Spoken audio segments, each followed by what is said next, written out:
سلام. خوبی بچه‌ها؟ سلامتین؟ امیدوارم حالتون خوب باشه. امروز ما اومدیم من و امیرعلی و نیاش اومدیم یه چالش داشته باشیم.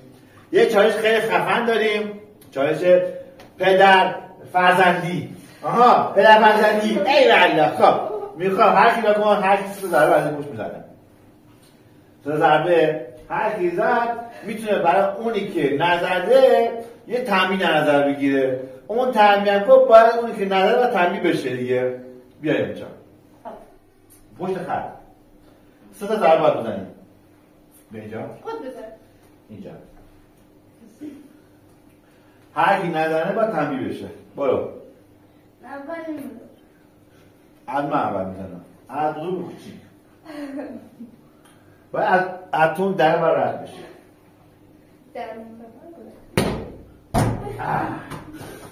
بعد سه تا فرصت هم داریم. یه نفر بعدی.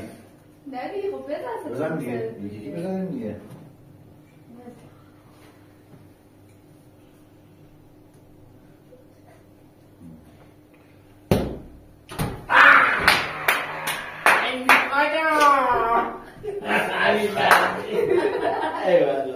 ایوالا میشه.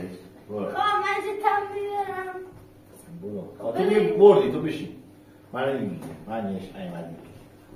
خودی تو باختی دیگه. سه تا ضربه دو تا ضربه داره دیگه.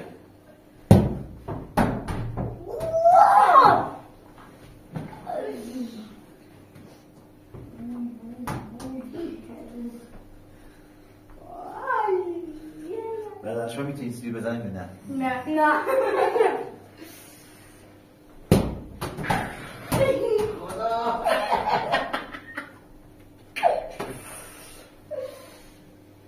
من ایمن یه قبط بزنیم تا اینکه یه نفر مونده دیگه.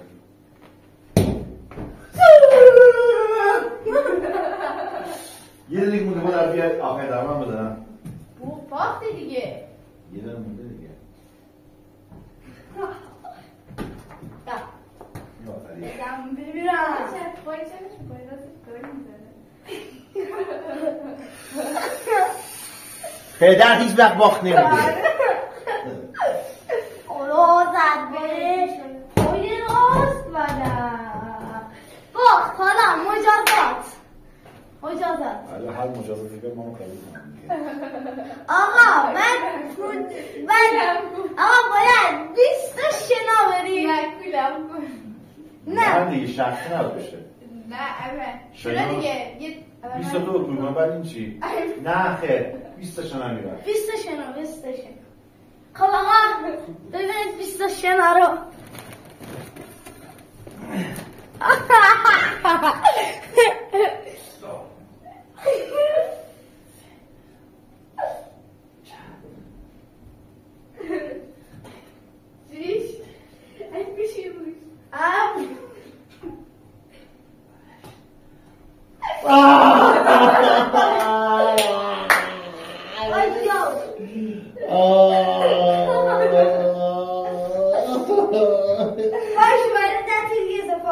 چند 10 تا شد؟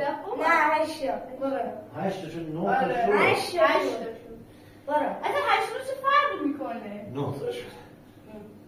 وایسا حالا این 5 حالا این 10 تا آخر باید من ببینیم بابا تمام شد کارش. تا چند شدی خدافظ.